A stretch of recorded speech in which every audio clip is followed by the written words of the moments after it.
What's up, everyone? Welcome to another episode of Rick Reads Comics. We're going to jump into the Amazing Spider-Man #1 today. We read out of this a few episodes back when we did the very first appearance of Spider-Man. It was an Amazing Fantasy number 15, and that was in, let's see, that was in 1962 in August. Today we're going to do the Amazing Spider-Man #1. And we'll continue through this in a few videos more till we finish it all. But it's the Amazing Spider-Man #1, March 1963. It'll have two stories. It's Spider-Man, Freak, Public Menace, and the Chameleon. With the special guest, the Fantastic Four. So that'll be good since the preview to the new movie just barely came out recently. But let's jump in. If you've never watched one of my videos for comic books, Rick Reads Comics, and that's literally what I do. I just read whatever I'm on. So we're going to jump in and read this issue. And it's the Amazing Spider-Man. It says, the Fantastic Four think I'm trapped, but they don't suspect my real power. And so this is actually the first issue of his own series. And it was way back in 1963. Okay, it says, two great feature-length Spider-Man thrillers. Extra added attraction, Spider-Man meets the Fantastic Four as the Chameleon Strikes. All right. Of course, the script is by Stan Lee, the art is by Steve Ditko, and the lettering is Johnny D. And Spider-Man, here we go. Freak, Public Menace. Note, Spider-Man first appeared as a feature in Amazing Fantasy number 15 in August. So great was your response via letters and postcards that it was decided to give him his own magazine. A brief summary follows. And so now they're going to summarize over the gist of his origin story.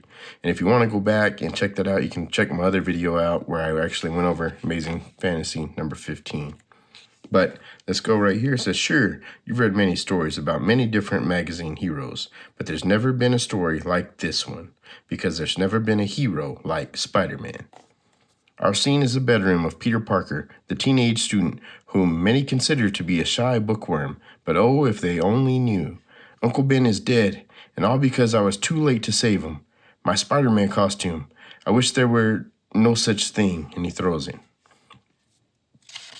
It all started when I was bitten by a radioactive spider, and I found myself possessed of a spider's powers, so I designed a costume to go into show business and cash in. Ouch, there he is getting bit, he's climbing walls, then he has his costume on when he's doing the shows, and it says, but while I was busy showing off, an armed burglar fired one fatal shot at Uncle Ben when he was surprise robbing our house. As soon as I learned what had happened, I sped through the city via my spider's web, lusting for vengeance. He won't escape Spider-Man. And I soon caught the killer and turned him over to the police. Got you. You ain't human. And now Uncle Ben is gone, and Aunt May and I are alone. And what's worse, without Uncle Ben, we've no money to pay our bills. Please give me a little more time. I'll pay the rent next week if you'll only wait. So that's Peter Parker, that's his Aunt May. His Uncle Ben died. And that was a big part of his origin story. And of course, coined the term with, or the phrase, with great power comes great responsibility. And so, Aunt May, there's only one thing to do. I've got to quit school and get a job. No, Peter, you mustn't. Your uncle always dreamed of you being a scientist someday. You must continue your studies. But I've got to help Aunt May. Somehow. Wait, with my powers as Spider-Man, I could do anything.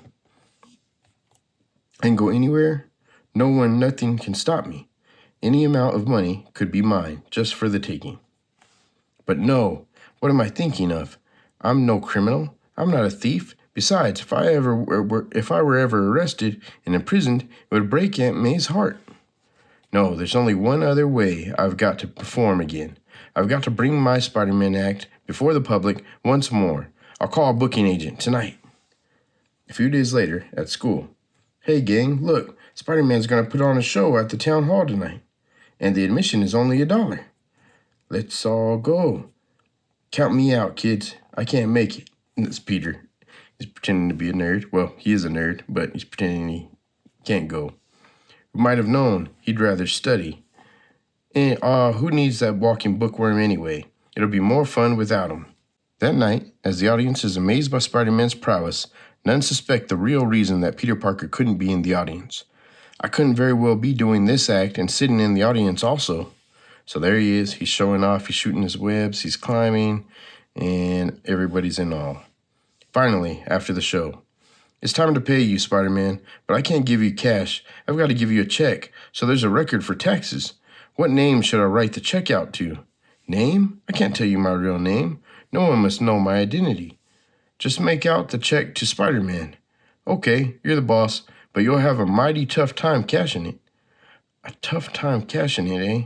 Well, we'll just see about that. I'd like to cash this check. I'll have to see some identification. What about my costume? Don't be silly. Anyone can wear a costume. Do you have a social security card or a driver's license in the name of Spider-Man? No, I don't. But as Spider-Man finds that he cannot cash his desperately needed check, just across town, a man at a typewriter is making still more trouble for him. When I'm through with this article, Spider-Man will be run out of town. Of course, we all recognize that if you're a Spider-Man fan. On the next night, might as well go on back where you came from, Spider-Man. There'll be no show tonight, or any night. What? Why? What happened? This happened. Look at this editorial. The paper has everyone so steamed up, they'll probably toss you in jail if you show your face. Spider-Man, Menace. But why? What have they got against me? What have I done? But not satisfied with merely writing editorials, J. Jonah Jameson, publisher of the powerful Daily Bugle, delivers lectures all over town. We cannot allow that masked menace to take the law into his own hands. He is bad influence on our youngsters. And there he is punching some guy, and everybody's watching the town hall. Children may try to imitate his fantastic feats. Think what would happen if they make a hero out of this lawless, inhuman monster. We must not permit it. I say that Spider-Man must be outlawed. There is no place for such a dangerous creature in our fair city. The youth of this nation must learn to respect real heroes, men such as my son, John Jameson, the test pilot, not selfish freaks such as Spider-Man, a masked menace who refuses to even let us know his true identity. I don't get it. How do other superhuman guys like the Fantastic Four and the Ant-Man get away with it? Nobody bothers them, and they always seem to make enough dough. Bah, I don't even believe that there is a Spider-Man. It's all a publicity stunt. Spider-Man Menace, and those papers are there selling. Well, if I can't make a living as Spider-Man, the only other thing to do is find a part-time job. I'll take a look through the want ads. But again, Peter Parker meets with frustration. Sorry, Sonny, I ain't looking for a school kid. The job I advertise is for a man. Extra, John Jameson about to orbit Earth in rocket. Say, that looks like... It is. It's Aunt May. I wonder where she's doing, what she's doing, where she's going. Oh no, she's pawning her jewelry. She must be desperate for money, but she doesn't know me or want me to know. She doesn't want to worry me. For me, she's doing it all for me, and there's no way I can repay her, no way I can help her. I can't even find a job. Extra, John Jameson, son of the publisher of the Daily Bugle, about to orbit Earth. Extra. It's all his fault. Because of him, I can't perform in public as a Spider-Man. But I can't give up. I've got to earn some money, somehow. I can't let Aunt May down, even if it means the Spider-Man will again stalk the city by night. All right, Spider-Man, Part 2. So, Peter's at a dilemma. J. Jonah Jameson, the editor of the Bugle, or publisher of the Bugle, a Daily Bugle newspaper, is branding him a menace and spreading it all over town. So that's the origin of all that, where that comes from. And now he's trying to find a job to help his Aunt May pay for things. Next day, having nothing better to do, Peter Parker finds himself among the spectators anxiously awaiting the orbit flight of John Jameson.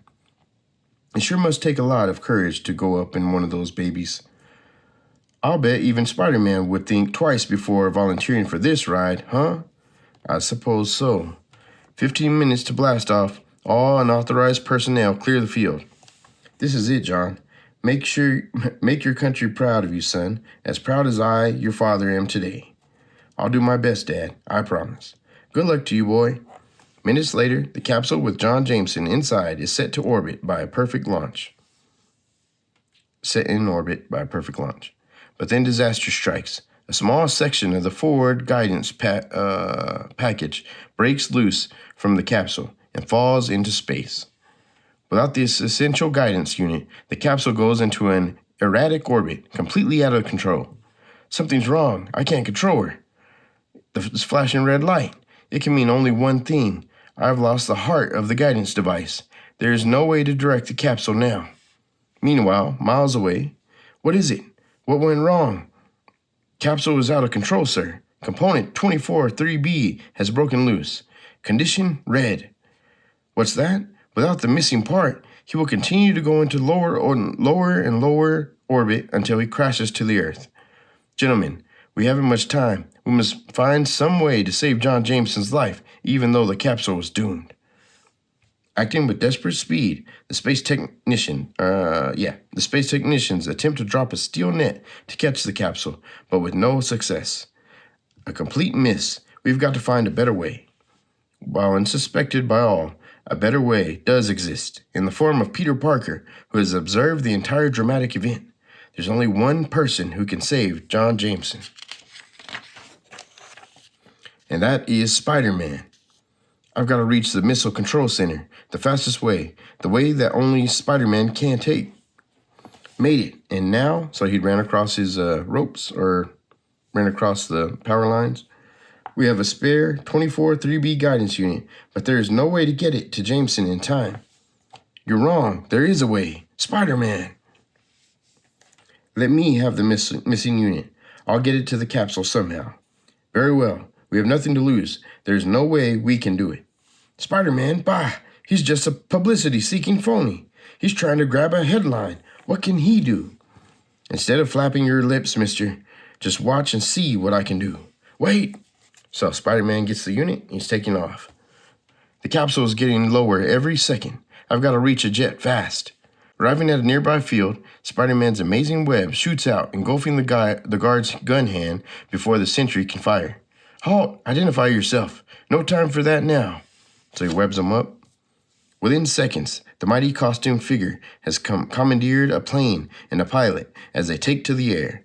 I'll probably be grounded forever for doing this, Spider-Man, but I got a hunch that if anyone can save that poor Joker, you're the guy.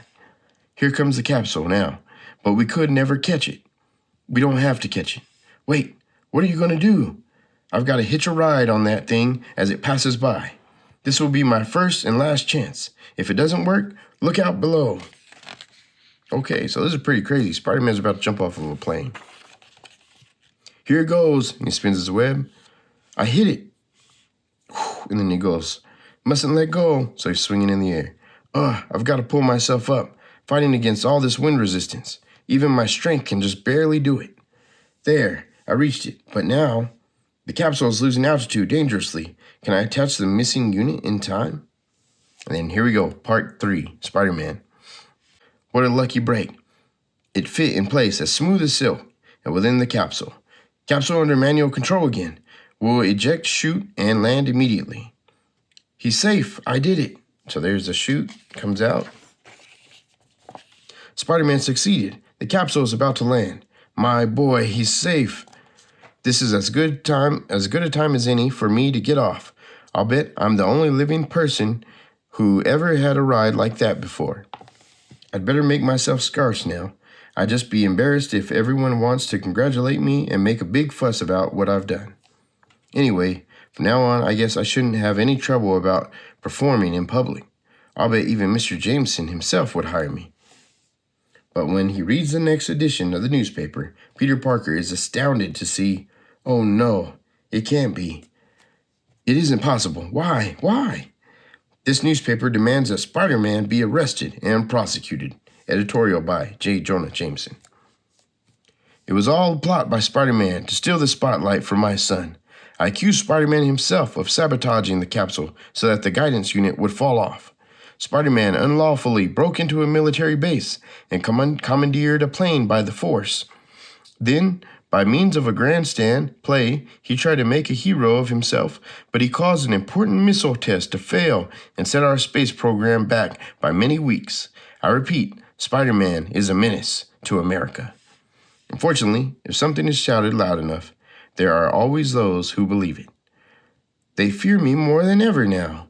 Spider-Man ought to be run out of the country. And how? And finally, under pressure of the angry newspaperman's continual barrage, wanted, caution, he is dangerous. Report him to nearest FBI office. Spider-Man, reward for his capture.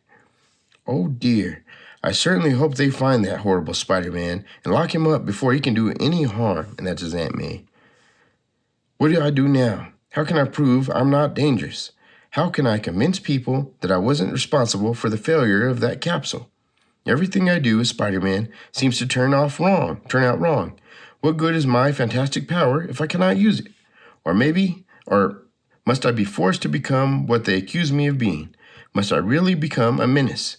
Perhaps that is the only course left for me. And so, a lonely boy sits and broods with the fate of society at stake. What will his decision be? What will Spider-Man do next? Only time will tell. The end. All right. And that's the end of the first story that is in this book, which is Freak Public Menace. And now the next story will be The Chameleon Strikes. Spider-Man versus the Chameleon. And this will be the one with the special guests of the Fantastic Four. And while I'm reading, I don't know why, but maybe it's my voice because I'm kind of a sore throat right now. But when I'm doing Peter Parker's voice, I remind myself of Charlie Brown. And maybe it's just because Peter Parker in this time is like woe is me kind of thing. But anyway, I thought that was pretty funny. Spider-Man versus the Chameleon. Here we go. How can you defeat a man who can change his identity before you can catch him? Perhaps you don't know the answer, but the Spider-Man was determined to find out, no matter what the cost. Extra, bonus, extra. In this same amazing tale, you will meet America's most famous, most colorful group of super adventurers, the Fantastic Four. And the script, once again, is by Stan Lee, the art, Steve Ditko, and lettering this time is John Duffy. Okay. We know him as Peter... What? We know him as Peter Palmer, but the world knows him only as Spider-Man. Okay, that says Peter Palmer. Of course, we know he is Peter Parker. But misprint? Early mistake? I don't know. Right there, Peter Parker. Okay, yeah. So this could be maybe when they came out with the issue, they were still trying to get the name right or something. So we know him as Peter Parker, but the world knows him only as Spider-Man. Say, why didn't I think of it before? There's the way I can make some money by joining the Fantastic Four. They'll probably jump at the chance to have a teenager with superpowers working with them. It'll be a natural. I'll be a natural. Here's their private elevator. But the blamed thing isn't working. Uh-oh, I forgot. It can only be operated by one of the four, using a special electronic beam. How does he know this? Well, that won't stop Spider-Man. Forcing a couple of locked doors open is mere child's play for, heck, I didn't figure the elevator would be above me. No room to climb past it. So there he is. Minutes later, Peter Palmer reaches the roof of an adjoining building. Well, there's more than one way to skin a cat. I should have thought of this right away. They'll probably be twice as impressed when they see how easily I get into their private skyscraper headquarters. Here goes nothing. So he spun his web. He's running across. Meanwhile, down below, it's a Spider-Man. What a bonus I'll get for this shot. So they're taking pictures. He's heading for the Fantastic Four's headquarters. He balances himself on that strand of web like a human spider. At that moment, an alarm rings in the ready room of the Fantastic Four. The alarm! Someone is trying to sneak in. That's Mr. Fantastic. He must be some kind of nut to think he can take us by surprise. And that's Johnny Storm, the Human Torch. And there's the bell. Bring. There's his picture on our view plate. It's Spider-Man. Why didn't he phone for an appointment like anyone else? 'Cause he's a teenager, cornball. Show off, just like the torch. How obliging of them to leave a window open for me. This is a breeze. Activate defense measure B, just to be safe. Greetings, group. You shouldn't make it so easy for people to drop in on you. Got news for you, loudmouth. It ain't that easy, so that's the thing. What? A plexiglass cage dropped from the ceiling. This gizmo may keep out the riffraff, gruesome, but it's a joke to me. That device costs us thousands if you wreck it. Don't worry, Rubberface. This squint's gonna be taught some manners right now. And he punches him. Ow, you big ape. Who do you think you are pushing around? Did you forget you're messing with a guy who has the proportionate strength of a spider? So he tosses the thing and he flies into Johnny. For crying out, that's what I get for pulling my punch on account of his size. Now hold it, son. We don't want to fight with any strangers, at least not till we know what we're fighting about. Who's fighting? Just consider this a little exhibition. He caught my hand in that net of his. He certainly does live up to his name. Okay, so he spun some web right there, and he wrapped up Mr. Fantastic. While invisible, I might be able to get this rope over our impetuous young friend. So that's Sue Storm, the invisible woman. My spider instinct senses danger behind me. Have to move fast, so he jumps out of the way. Who tossed that rope? Don't see anyone. Wait, it must be the invisible girl. Well, I'll just give her a whirl for her money. That's it. You animated insect. Fun's over. I'll settle you now. There's Human Torch. Flame on. He's got me in a circle of flame. There's the fire. Well, I'll just jump over that clown's little trap and keep out of reach until this flame dies down. Then it'll be my turn. Hey, stay still, darn it. So he's jumping around. Okay, that's it. No more fun and games, fella. Someone might get hurt. Now, suppose you tell us what you're here for. So he's blocked him off right there. Get out of the way, Killjoy. Give me another crack at him. It's about time, someone asked me. I came up here to join up with you. I want to be a member of the Fantastic Four. So I thought I'd give you a demonstration of what I can do. So now, let's get down to business. How much does the job pay? I figure I'm worth your top salary. I knew it. That kook has rocks in his head. Afraid you made a mistake, Spider-Man. We're a non-profit organization. We pay no salaries or bonuses. Any profit we make goes into scientific research. You came to the wrong place, pal. This isn't General Motors. We must keep enough money to pay our expenses. Every other cent goes into developing the most effective super crime fighting apparatus we can create. Besides, aren't you wanted by the police? This isn't Outlaws Anonymous. I might have known. You're just like all the rest, ready to believe the worst of anyone. Okay, keep me out of your group. Who needs you? I'll make you guys look like pikers. Wait, come back. So, Spider-Man's offended by the Fantastic Four for not wanting him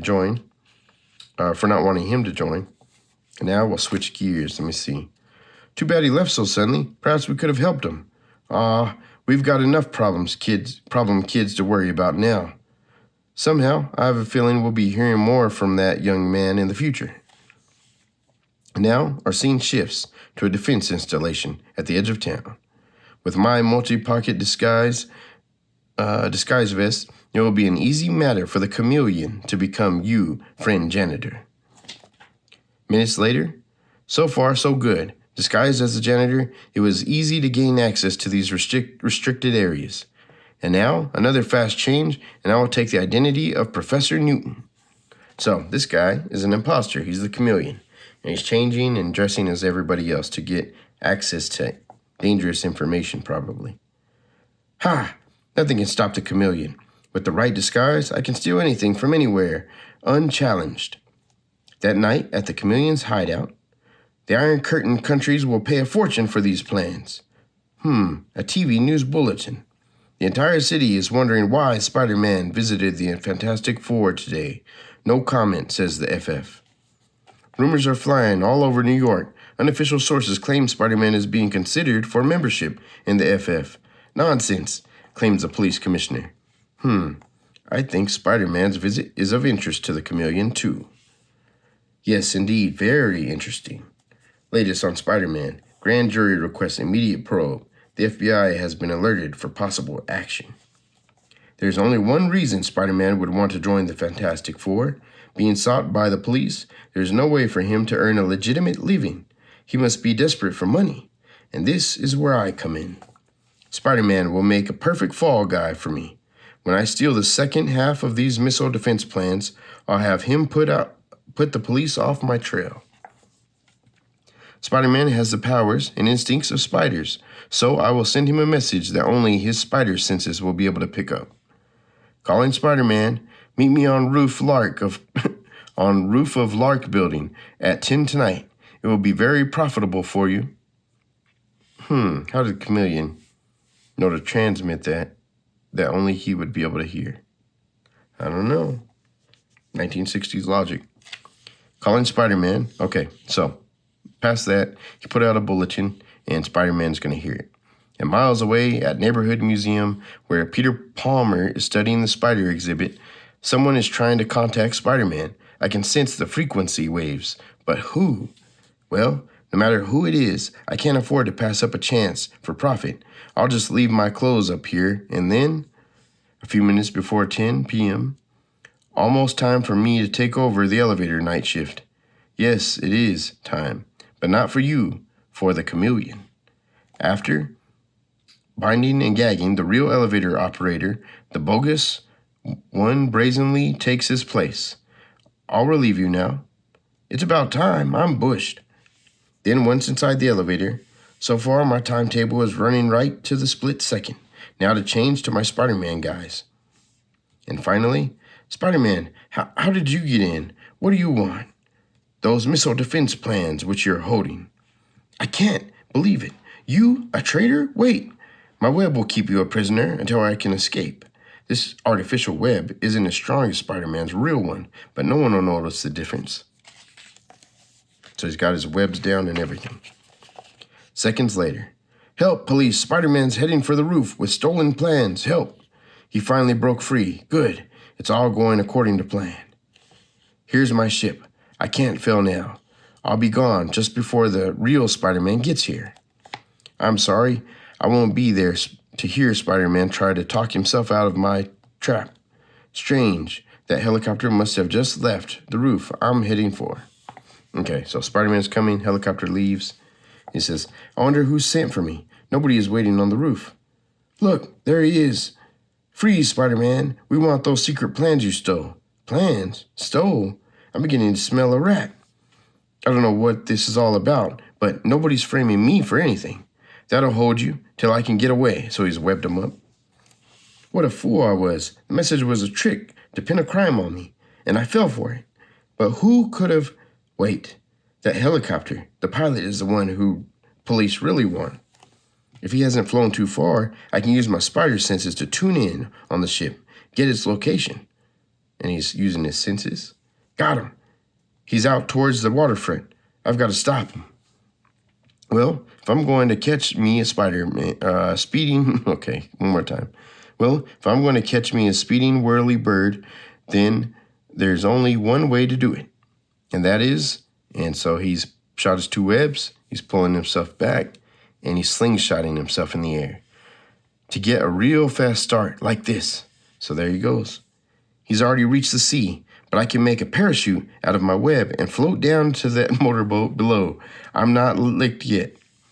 Okay, so this is cool. They're thinking of different ways he can use his powers, use his webs, and it's pretty cool to see them doing that in the first issue. Minutes later, I'm just in time. There's the plane, and there's a red sub surfacing to meet it. But with my web over the conning tower, they won't be able to open the hatch. Our hatch is jammed. It won't open. How will we get the plans, comrade? Forget the plans. We've been seen. Submerge. Now, to find out who framed me. Spider-Man. But how? I can't shake him. Okay. I can't shake him off, no matter how I maneuver. He ripped off the door with his bare hands. End of the line for you, commie. Head this ship towards the shore. And I mean now. And before the police have left the Lark building roof, look, here's the guy you're looking for. the guy who stole those plans and impersonated me.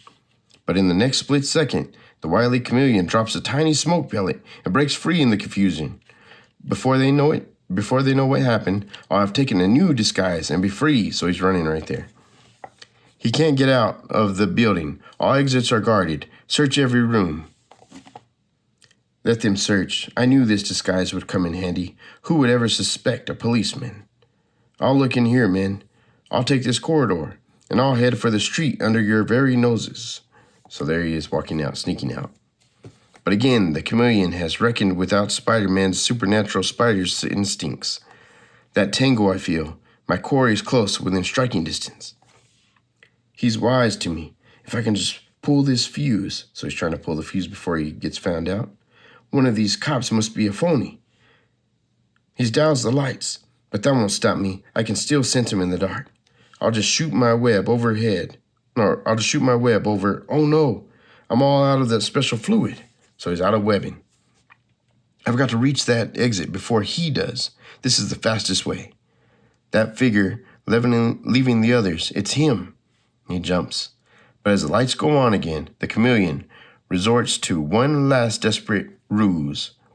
Help! Grab him! It's the chameleon, disguised as Spider-Man again. What? Oh, no, you don't. You're not going to fool us that way a second time. Wait, he's lying. I am Spider-Man. It worked. Now to slip away. So he's trying to get away still. In a fit of white-hot fury, the powerful Spider-Man wrenches free of the startled officer's grasp and, look at him, go up that wall. He was the real Spider-Man. Every time I try to help, I get into worse trouble. Well, they can catch that spy themselves now. And within minutes, catch him, they do.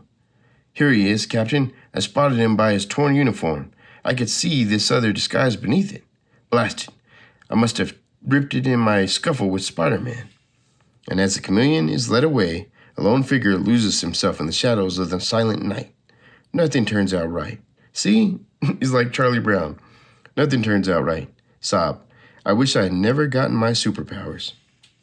Later, as the late editions come out, 4 famous figures ponder the case of the Amazing Spider-Man. Reed, he's so powerful and so confused. What if Spider-Man ever turns his superpowers against the law? Yeah, if a teenager can be so blamed strong, how strong will he be when he gets older? Oh, he won't have to worry about him. We won't ever have to worry about him. Won't we, Johnny? I wonder. And the whole world will have to wonder until our next great issue. Don't miss it. So there he is in the end. All right, they got a personal message from Spider-Man in the back. Let's go ahead and check that out. My voice is almost gone. Hi, friends. Hope you enjoyed this issue of the new Amazing Spider-Man. Beginning with our 3rd issue, there'll be letters page for your knocks and boosts and the spider's web. So send your letters along now to Spider-Man, 3rd floor, 655 Madison Avenue, New York, 21, New York. Don't miss my new and different adventures in issue number 2, on sale the beginning of February 1963. Better ask your dealer to reserve your copy now, because judging by advance reports, the demand will be greater than the supply. Yours for thrills and fantasy, Spider-Man. Nope, we can't print your letters to our 3rd issue because our 2nd issue will already be on the presses by the time you read this. Okay, so yes, that is a story for the 1st issue of The Amazing Spider-Man, all the way from 1963. If you want to go back, look at his first appearance, check out my other video for Amazing Fantasy number 15. And it was such a big issue for them that just 7 months, I think it was 7 months later, that's whenever they had the Amazing Spider-Man premiere with its own series. But thanks for joining me. I'll see you again next time. We'll continue through this. And also, I will be reading Crisis on Infinite Earths. We're in part 3, I think, on that one. Maybe 4. But, all right, guys. We'll see you again next time.